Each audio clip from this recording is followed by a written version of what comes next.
Hello साथियों, A to Z classes में आपका स्वागत है। और आज हम लोग शिक्षण के एक और नए टॉपिक के साथ आपके साथ हैं, जो आपके जो एग्ज़ाम के पॉइंट ऑफ दृष्टि से बहुत ही इम्पॉर्टेंट है। उस ऐसा कोई चैप्टर ही नहीं है जो इम्पॉर्टेंट नहीं है। मैं ऐसे चीज़ों को लेके आ रहा हूँ कि जो आप कहें कि भाई ये एग्ज़ाम में आ सकता है कि ये नहीं आ सकता है, तो आप एज ए होल पूरा जान लीजिए कि क्या आ सकता है। मैं उन्हीं टॉपिकों को रखने के लिए तो बहुत सारे टॉपिक है, उसके अंदर की जो हेडिंग है बहुत सारी, लेकिन उनमें से कुछ मुख्य हेडिंगों को रख रहा हूँ एनालिसिस करने के बाद, जो आपके एग्जाम में आ सके। ठीक, तो ऐसा होता भी है और आता भी है। बहुत सारे लोग मुझसे कहते हैं सर ये गेस्ट पेपर लगा दीजिएगा, तो मैं वो काम कर लेता हूँ। किस बेस पे? अपने अनुभव के आधार पे कर लेता हूँ।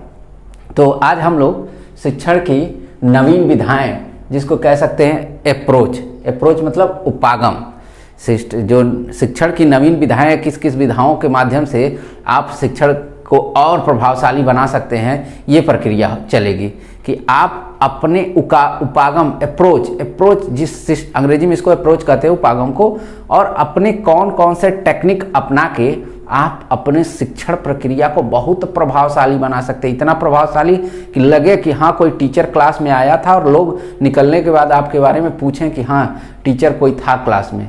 तो ये चैप्टर पढ़ने से पहले अभी तक हमारे चैनल को जितने लोगों ने सब्सक्राइब नहीं किया भैया, जल्द से जल्द सब्सक्राइब कर दें और अधिक से अधिक हमारे वीडियो को लोग देखें, जिससे इसका लाभ अधिक से अधिक लोगों को मिल सके। तो अब बात करते हैं शिक्षण की नवीन विधाएं। भाई शिक्षण की नवीन विधाएं तो समझ में आ रहा है कि नई नई विधाएं, नए नए तरीके, नए नए कार्य। तो ये नई विधाएं, विधा कहा जाता है ना, अलग प्रकार का कार्य, शिक्षण के अलग प्रकार का कार्य, जिसको कोष्टक में लिखा हुआ होगा, आप देख रहे होंगे उपागम क्या होता है भाई? उपागम एक ऐसी योजनाबद्ध प्रक्रिया होती है। उपागम शिक्षण की एक ऐसी योजनाबद्ध प्रक्रिया होती है जो किसी समस्या को क्रमबद्ध सुलझाने में मदद करता है।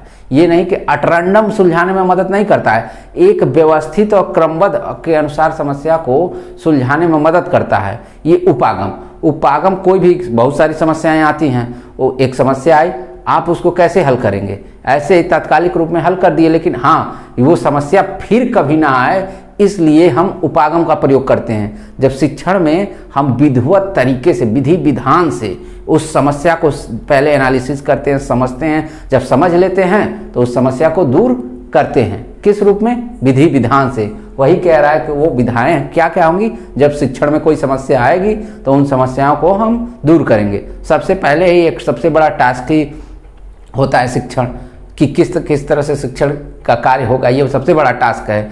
तो आप उसके लिए नवीन शिक्षण करने जाएंगे, उसके लिए सब नवीन विधाएं हम अपनाएंगे।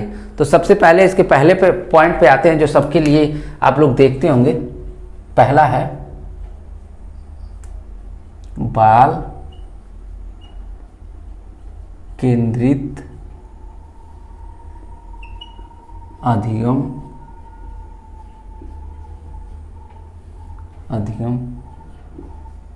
उपागम। एक एक करके हम समझते चलेंगे और उसके बारे में जानते चलेंगे कि ये होता क्या है। सबसे पहले जितना भी सिलेबस वगैरह, पाठ्यचर्या, पाठ्यक्रम, जो भी पाठ्यचर्या और पाठ्यक्रम में अंतर है, तो सिलेबस वगैरह जितने भी हमारे बनते हैं, किसको ध्यान में रख के बनते हैं? जिसके लिए हम पढ़ाने जा रहे हैं उसके लिए। तो हम पढ़ाने किसको जाएंगे? बालक को ही ना। तो इसीलिए बाल केंद्रित अधिगम उपागम, हम कोई भी सिलेबस का निर्माण करते हैं तो बालक के पृष्ठभूमि को ध्यान में रख के कि उसकी एज क्या है। पृष्ठभूमि का मतलब हम उसके कहाँ रहता है, क्या करता है, उस तरह से नहीं। हम उसकी पृष्ठभूमि का मतलब किस भाषा से आता है, वो किस तरह से उसका व्यवहार है, किस तरह से रहन सहन है, पढ़ने में क्या स्थिति है, वो हम इस तरह की बात करते हैं। उसके बाद उसको सेंट्रलाइज करते हैं, केंद्र में रखते हैं बालक को। हमको बालक का क्या है, हमेशा कहा जाता है हमको बालक का सर्वांगीण विकास करना है, तो बालक को इस सेंट्रल में रखेंगे, केंद्र में रखेंगे। और वो किस प्रकार की शिक्षा होगी? बाल केंद्रित शिक्षा होगी। बालक का ही तो विकास करने जाना हमको, तो बालक का विकास किस करेंगे? बाल केंद्रित अधिगम उपागम को लगा के। अधिगम मीन्स क्या होता है भाई?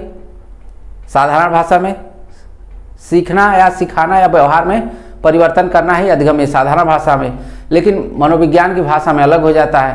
प्रशिक्षण, अनुभव और व्यवहार में परिवर्तन को, प्रशिक्षण और अनुभव के द्वारा व्यवहार में परिवर्तन को ही अधिगम कहा जाता है। तो यहाँ पे आप प्रशिक्षण ले रहे हैं बच्चों को आप प्रशिक्षित कर रहे हैं कि भाई ये कुछ पढ़ाने के लिए। क फॉर कबूतर, क मीन्स कबूतर, तो किस रूप में आप किसी न किसी टेक्निक को अपनाएंगे, किसी न किसी तरीके को अपनाएंगे। तो आपका तरीका क्या हो सकता है भाई, जल्दी से कमेंट के माध्यम से बताइए। आपका तरीका क, बच्चे को क सिखाना हो, क फॉर, तो आप क्या करेंगे। एक मार्केट से वो कहते हैं TLM, teaching learning material, TLM आप मार्केट से खरीदते हैं, या तो अपने हाथ से वो कबूतर का फिगर बना के लेके जाते हैं, ठीक, कबूतर का फिगर बना के लेके जाते हैं, या कलरफुल कबूतर का पिक मिलता है वो लेके जाते हैं।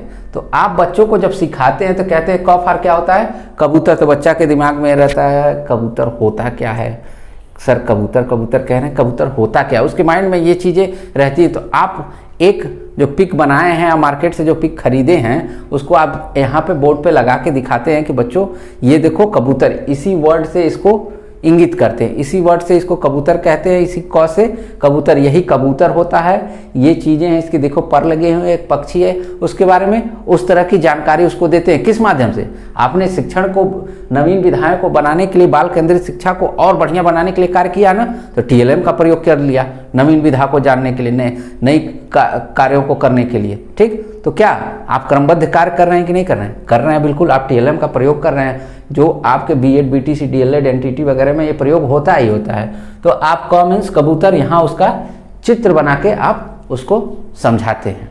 तो ये तो था बाल केंद्रित अधिगम।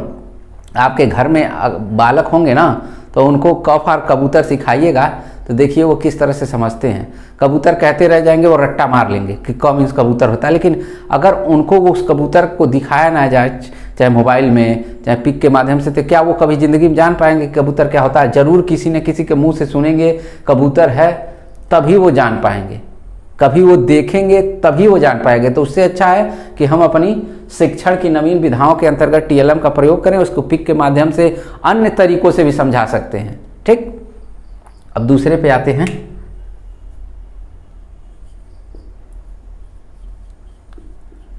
क्रिया परक या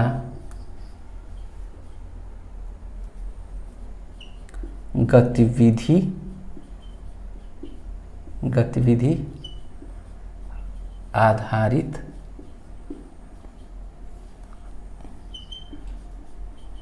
अधिगम उपागम। ये कह रहे हैं कि क्रिया गतिविधि, कहते हैं ना क्या कर रहे हो इस समय, अक्सर पूछा जाता है, तो वो क्या है, क्रिया पूछी जा रही है आपकी। आप अक्सर कहीं मिलते हैं अपने नए लोगों से, चाहे अपने मित्रों से, और क्या हाल है, ठीक है, और आप जिनसे बतियाते हैं उनसे भी तो पूछते हैं और क्या कर रहे हो, तो वो अगला वाला जवाब देता है हाँ ऐसे बैठे हैं, खाना खाए वगैरह। तो ये सब क्या है, सोने जा रहे हैं, चाहे सोने आप जा रहे हो, चाहे हम जा रहे हैं घूमने, चाहे हम जा रहे हैं खेलने, तो ये क्या है, क्रिया है। तो ये क्रिया है, क्रियाप्रक गतिविधि। किस तरह की गतिविधि हो रही है भाई, सोने जा रहे हैं, सोने की गतिविधि है, चल रहे हैं, चलने की गतिविधि है, खाना खाने जा रहे हैं, खाने की गतिविधि, मतलब अलग अलग समय पे अलग अलग गतिविधियां हो रही हैं। तो यही कह रहा है क्रियाप्रक या गतिविधि आधारित अधिगम उपागम जो होता है कि बच्चों को एकदम एक्टिव किए रहिए। एक्टिव कि मतलब एक तरह से शिक्षण को इतना सिस्टमेटिक बना के रखिए जिससे वो पढ़ने के लिए तत्पर रहें, सीखने के लिए तत्पर रहें, क्या कार्य किस तरह से हो रहा है, क्यों हो रहा है, वो जानने के लिए इच्छुक रहें। जैसे आप इसमें क्रियाप्रक में आप कह सकते हैं खेलों के माध्यम से, खेल के माध्यम से, खेल के माध्यम से क्या करते हैं, आप बच्चों को सिखाते हैं तो उनके लिए बहुत आसान हो जाता है। देखते रहे हैं, कहते हैं कि ऐसा है कि 4 लोग जाओ और 8 वहाँ गोलियां रखी हैं, उठा के लाओ। 8 गोलियां वहाँ काफ़ी भी रखी रहती है। अब तो देखिए प्राइमरी कॉलेजों में, इंटर कॉलेजों में इस तरह की बहुत सारी चीज़ें चल रही हैं जिससे बच्चों का सर्वांगीण विकास हो। तो 4 बच्चों को भेजते हैं, बहुत सारी वहाँ कंचे रखे हुए होते हैं और कहते हैं कि 4 कंचे लेके आओ। कंचे वो जाते हैं, कोई 5 कंचा लेके आता है, कोई 4 कंचा लेके आता है, कई लोग 4 ही लेके चले जाते हैं, कोई 5 लेके आ जाता है। तो सर कहते हैं कि मुझे कंचे दिखाओ। तो सर कंचे देखते हैं तो किसी के हाथ में 5 है, बाकी सारे लोगों के हाथ में 4 है। तो वो कहते हैं बाबू तुम देखो इन लोगों के हाथ में कितना है, 4 है, और तुम्हारे हाथ में 1 अधिक है। समझाते भी हैं 1 अधिक है, इसको निकाल देते हैं, फिर ले जाओ वहीं रख दो। वो ले जाके वहाँ रख देता। अब बोलते हैं कि देखो अब तुम्हारा सबका देखो बराबर हो गया। बच्चों को इंटरेस्ट आता है कि सर देखिए एक माध्यम से तो गिनती उनको पता चल गया कि 4 ही लेके आना है, ठीक। अगली बार कहते हैं कि ये 2 ले जाओ, 8 उसके साथ मुझे 10 लेके आओ। वो बच्चा क्या करता है, जाता है 10 काउंट करता है, लेके चलाता है। वो किस प्रकार से होता है, क्रियाप्रक, उसकी गतिविधि है, वो सीख रहा है, क्रिया करके सीख रहा है। क्रिया मतलब करके ही सीखना। सीखना क्या होता है, करके ही तो सीखा जाता है। बालक देखिए गिनती कितने आसानी से तरीके से सीख, बागीचे में फूल लगा है, ठीक, बहुत सारे फूल लगा है, तो वो कहते हैं कि इसमें से बाबू गुलाब का फूल कौन सा है, बहुत सारे फूल लगे हुए हैं, तो उसमें से ले जाके लोगों को एक एक करके 1 बाय 1 करके टीचर पूछता है कि इसमें गुलाब का फूल कौन है। कई वो शरारती तत्व होते हैं, वो बोल देते हैं कि सर ये है, तो कहते हैं चुप रहो बाबू, तुमसे भी पूछेंगे, पहले इनसे पूछ रहे हैं। तो धीरे धीरे शांत होते हैं और उसके बाद से एक एक करके वो बताता है, तो उनको और मजा आता है। इससे क्या होता है, क्रिया भी हुई और फूलों की उनको पहचान भी हो गई। तो ये किस प्रकार का है, क्रिया या गतिविधि आधारित अधिगम उपागम, यानी शिक्षण की जो नवीन विधि है, आप उनसे क्रिया भी करवा ले रहे हैं, वो उनको मजा भी आ रहा है और फूलों को जान ले रहे हैं, जोड़ना घटाना भी जान जा रहे हैं कि कंचे के माध्यम से जोड़ घटाना भी सीख ले रहे हैं। ये है इंटरेस्ट। अब बात करते हैं तीसरा, आनंददायी अधिगम उपागम।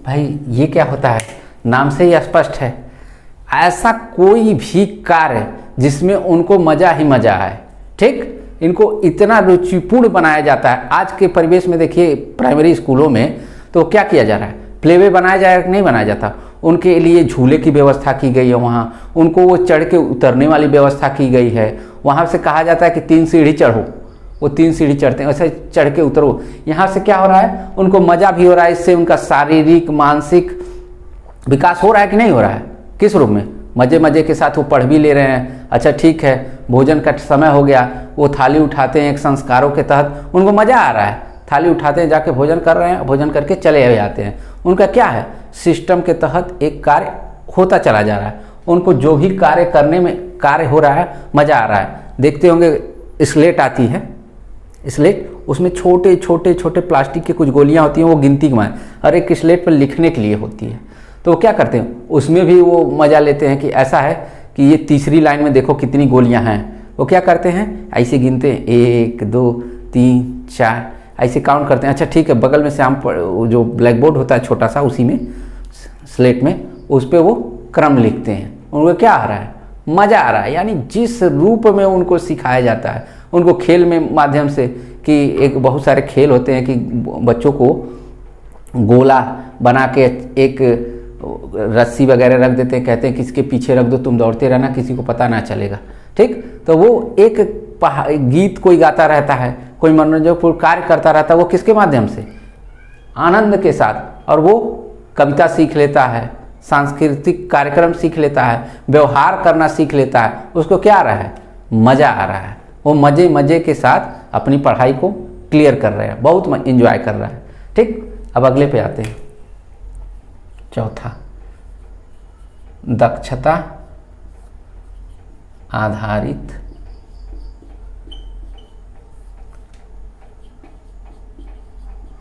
अधिगम उपागम।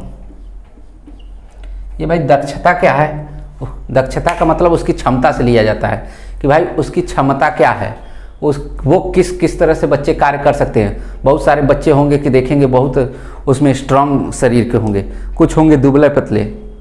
तो वहाँ ये दक्षता का मतलब ये नहीं कि उनके शरीर से लेंगे, कोई दुबले पतला है तो उससे लेंगे, ना ना ना ना।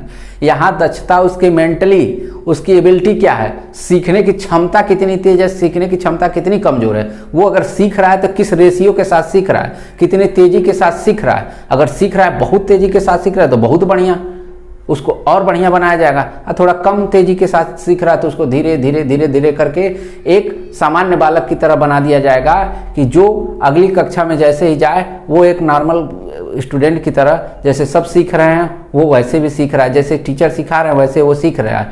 लेकिन उसमें उसकी दक्षता देखी जाएगी कि अगर वाकई में विद्यार्थी बहुत तेज है तो उसके लिए भाई हमको अलग से तरीके अपनाने पड़ेंगे। जैसे बहुत सारे सरकार ने इस तरह से विद्यालय बनाए, नवोदय विद्यालय का नाम सुना है आप लोगों ने? हर जिले में लगभग एक विद्यालय होता है। तो क्या होता है, बच्चे वहाँ टेस्ट देते हैं, टेस्ट देने के बाद नवोदय विद्यालय में जाते हैं। किस माध्यम से? उनकी क्षमता को देखा जाता है कि यहाँ पे मैं जैसा पृष्ठभूमि यहाँ तैयार मैंने किया है, वहाँ पे बच्चों अगर ये रहेंगे तो सामान्य ही रह जाएंगे। अगर ये बहुत तेज हैं तो इनको थोड़ा सा और बढ़िया से बढ़िया स्कूल में भेजा जाए।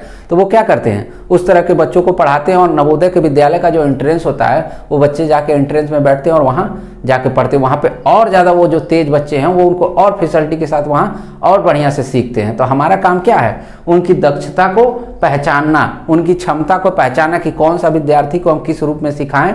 और उसके लिए हम बहुत सारे प्रयोगात्मक कार्य कर सकते हैं। प्रयोगात्मक कार्यों के माध्यम से, लिखित लिखित परीक्षा होती है उसके माध्यम से, मौखिक जो परीक्षा होती है उसके माध्यम से हमारे उनको जानने की बहुत प्रकार की क्रिया हो सकती है। कोई पहेली हमने दे दिया, पहेली दे दिया। आप पेपरों में पहले देखते थे कि एक चूहा रहता था और बिल होता था, और ऐसे ऐसे बॉक्स छोटे छोटे इधर उधर जुड़े उड़े बने होते, तो उसमें लिखा था चूहे को बिल के पास पहुंचाइए। तो आप भी पेन लेके ऐसे ऐसे ऐसे ऐसे करके, तो आप उसमें क्या चेक करते थे भाई, एबिलिटी। आप देखते होंगे पजल आता है, उसमें आप क्या चेक करते हैं, एबिलिटी चेक करते हैं कि कौन, बहुत सारे वर्ड आते हैं उसमें कहता है कि 4 वर्ड 5 वर्ड मिला के, वो क्या है एबिलिटी। उसमें देखा जाता है कौन विद्यार्थी कितने तेज तरीके से सीख रहा है। कोई एक भी वर्ड नहीं बना पाया, कोई उतने मिनट में पता नहीं कितने वर्ड उससे बना ले जाएगा। तो ये क्या है, उसकी क्षमता है। उसकी क्षमता को हम जानते हैं।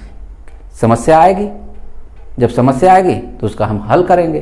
पहले हम उसकी क्षमता को जाने, उसके कार्यों को तो जाने, वो कार्य को तो देंगे, कार्य करने के बाद देखेंगे कि वो अच्छा काम कर रहा है, उसको और बढ़िया बनाएंगे। ठीक, अब बात करते हैं 5वां, विषय केंद्रित। विषय केंद्रित अधिगम उपागम। विषय केंद्रित क्या होता है भाई, जो जिस सब्जेक्ट में जितना इंटरेस्टेड हो, जिस सब्जेक्ट में जो बालक जितने इंटरेस्टेड होगा वो उतने अच्छे ढंग से सीखेगा। हमको गणित सिखाया जाए, हम उतना इंटरेस्ट नहीं लेंगे तो क्या गणित हम उतनी तेजी के साथ सीख पाएंगे? कभी नहीं सीख पाएंगे। सीखेंगे लेकिन हमारा दर जो होगा वो बहुत न्यून होगा। लेकिन हमको अगर गणित में इंटरेस्ट होता और कोई गणित सिखाता तो हमारे सीखने की दर क्या होती? बहुत तेज होती। तो वही कह रहा है कि विषय केंद्रित अधिगम उपागम, हम बच्चों को जो विषय में वो इंटरेस्ट ले रहे हैं उस विषय में ज़्यादा रुचिकर बना के सिखाएं तो वो उस विषय को और अच्छे से समझ सकते हैं। ठीक, जैसे गृह विज्ञान पढ़ाया जाता है लोगों को, तो गृह विज्ञान के उस तरह से शिक्षा दी जाती है। भूगोल पढ़ाया जाता है तो उनको मैप वगैरह लेके बताया जाता है, उनको उस तरह से शिक्षा दी जाती है। लेकिन जब विषय केंद्रित जब शिक्षा जब दी जाती है तो उसमें सीखने की क्षमता जो होती है वो बढ़ जाती है। जिसका जिस विषय में इंटरेस्ट होता है वो उस विषय में पारंगत होता है। लास्ट में पीएचडी होती है।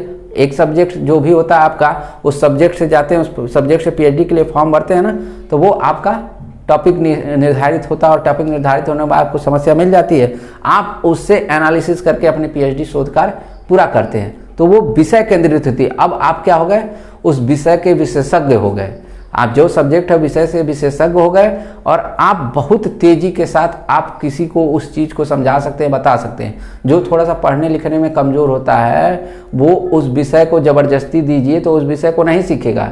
लेकिन जिसकी जिस विषय में रुचि होगी, जिस विषय में वो इंटरेस्टेड होगा, उस विषय को दीजिएगा तो वो बहुत तेजी के साथ सीखेगा। व्यापक क्षेत्र, व्यापक क्षेत्र अधिगम उपागम। ये व्यापक क्षेत्र क्या होता है भाई? ब्रॉड कहा जाता है ना। आप जो औपचारिक शिक्षा होती है वो कहाँ चलती है भाई? ये चहरदीवारी के अंदर ही शिक्षा चलती है।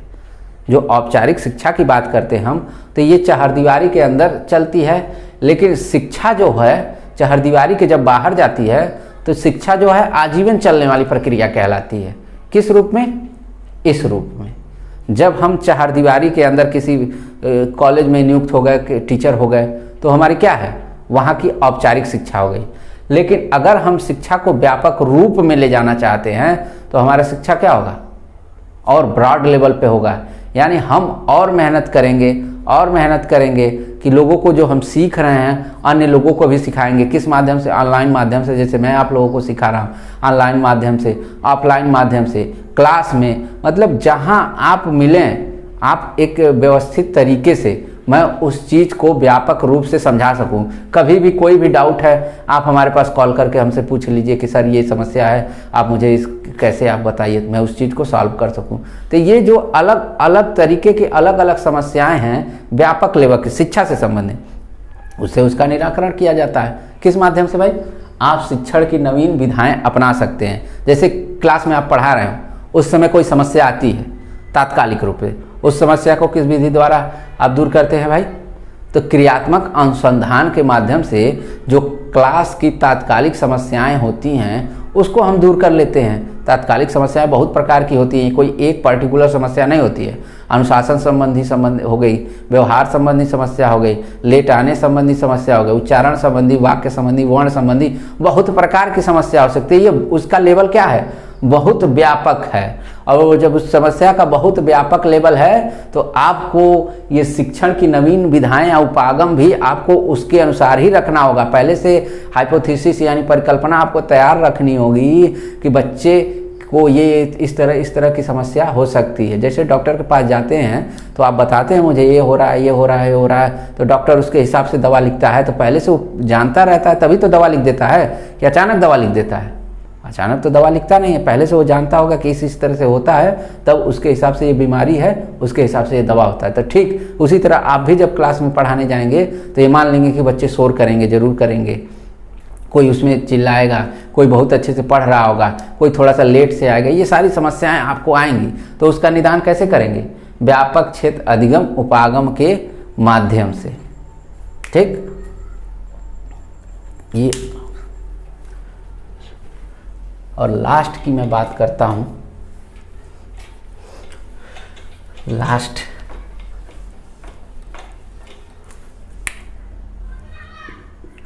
संज्ञानात्मक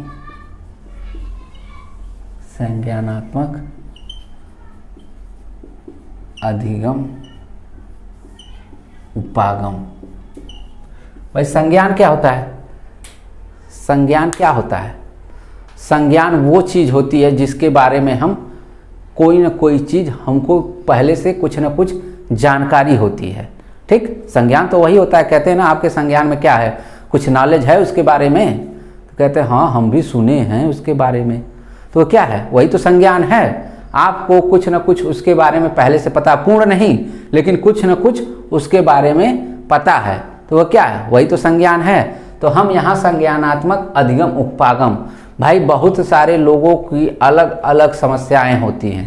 जैसे बहुत तेज विद्यार्थी होगा तो सर आप बहुत धीमे पढ़ाते हैं, तो जो बहुत धीमे सीख रहा होगा उसकी समस्या होगी कि सर आप बहुत तेज पढ़ाते हैं। तो ये क्या है? हमको वो चीज़ें अपने संज्ञान में रखनी है कि जो दोनों विद्यार्थी हैं उन दोनों के बीच तालमेल कैसे बैठाएंगे। भाई उसको लग रहा है हम तेज पढ़ा रहे हैं, उसको लग रहा है हम धीमे पढ़ा रहे हैं, तो ये चीज़ें हमारे संज्ञान में रहनी चाहिए। हम क्लास को एक ऐसा वातावरण दें जिससे दोनों का काम चल जाए, न बहुत तेज पढ़ाएं और न बहुत धीमे पढ़ाएं, एक एवरेज पे लेके जाएं जिससे वो अपने सीखने की जो गति है वो सामान्य रूप से रख सके। उसको भी ना कोई परेशानी हो, उसको भी ना लगे कि सर बहुत धीमे समझा रहे हैं, इसको भी ना लगे कि सर बहुत तेज समझा रहे हैं। दोनों लोग अपने अपने ढंग से वो कार्य कर सकें। वो किसके माध्यम से भाई? संज्ञानात्मक। आप उसके लिए अप्रोच अपना सकते हैं कि अलग अलग तरह की विधाएं आप बता सकते हैं। कहा जाता है क्लास में बहुत सारे समस्याएं होती हैं क्लास के अंदर की, तो आप उनको दूर कैसे करेंगे? तो जान लीजिए, सबसे पहले दूर कैसे करेंगे? कहानी सुना के कि भाई बच्चों खड़े हो जाओ, तुम कहानी सुनाओ। ठीक, बच्चा कुछ जानता होगा तो अगर आप उस कहानी को जानते हैं तो आप उसको बताइए। ठीक, कविता पाठ करो, कोई एक कविता खड़े होकर सुनाओ, संज्ञानात्मक के अंतर्गत कविता सुनाओ। ठीक, वो कविता सुनाना, आप कहते हैं कि भाई हमको कोई चित्र बना के तुम दिखा दो। यहाँ पे अलग अलग विद्यार्थियों से ये सारी चीज़ें हम करते हैं अंत्याक्षरी के माध्यम से कि चलो भाई शब्दों की, गाना वाला अंत्याक्षरी नहीं कि वो खेसारी लाल यादव के गाने में सुनते रहे, परवन सिंह के गाने में सुनते रहे, नहीं, आप बहुत ज़्यादा उस गाना को सुन रहे हैं इसलिए हम कह दिए तो अंत्याक्षरी का मतलब आप इंग्लिश मीनिंग को उठा के अंताक्षरी करा सकते हैं, हिंदी के शब्दार्थों को उठा के करा सकते हैं, मुहावरे को करा सकते हैं। मतलब ऐसे कोई भी अंत्याक्षरी आप करा सकते हैं जिससे उसको लाभ हो। ऐसा ये नहीं कि गाने वाला अंत्याक्षरी हिंदी या भोजपुरी या तमिल बंगला कोई भी गाने का ना, आप मैं सब्जेक्ट का अंत्याक्षरी कराइए, उससे उस समस्या का हल होगा। ठीक, बहुत सारे विद्यार्थी उसमें इंटरेस्टेड होंगे, आपको बहुत सारी चीज़ें उस क्लास में पता चलेंगी। किसके माध्यम से? आपको संज्ञान हो जाएगा कि इस क्लास में किस किस तरह से लोग रहते हैं, किस किस तरह से अपनी बात करते हैं। ठीक, तो ये तो थे शिक्षण की नवीन विधाएं जो उपागम होता है। एक बार और उपागम मैं बता देना चाहता हूँ कि जो लेट से जुड़े होंगे, मैं उनको एक बार और कह दूँ कि उपागम वो चीज़ होती है जब कोई समस्या शिक्षण में जब कोई शिक्षण में कोई समस्या आती है और उस समस्या को दूर करने के लिए क्रमबद्ध तरीके से कोई विधा प्रस्तुत की जाती है, वही उपागम हो। उसका जो उपचार किया जाता है, उसका निदान किया जाता है, वही उपागम है। तो आई होप ये क्लास आप लोगों को अच्छे से समझ में आ गई होगी। फिर मिलते हैं अगले टॉपिक में नए क्लास के साथ, तब तक के लिए धन्यवाद।